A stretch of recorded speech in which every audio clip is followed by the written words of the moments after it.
চিন্তা করুন, দিনটি কিয়ামতের। আপনি মহান আল্লাহ তাআলার সামনে দাঁড়িয়ে আছেন।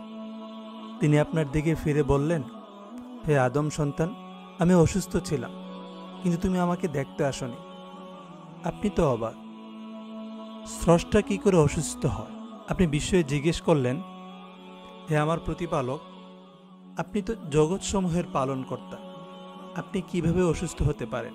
তখন আল্লাহ তাআলা বলবেন, তুমি জানতে আমার অমুক বান্দা অসুস্থ ছিল, কিন্তু তুমি তাকে দেখতে যাওনি। তুমি যদি তাকে দেখতে যেতে, তবে সেখানে আমাকে পেতে। সেই অসুস্থ ব্যক্তিটি হতে পারে আপনার প্রতিবেশী, আপনার ফ্যামিলির কেউ, আত্মীয় স্বজন, এলাকাবাসী, আপনার শিক্ষক, আপনার বন্ধু। কি অসাধারণ কথা! একজন অসুস্থ বান্দাকে দেখতে গেলে যেন স্রষ্টার কাছেই যাওয়া হয়। একজন অসুস্থের সেবা করলে যেন আল্লাহরই সেবা করা হয়।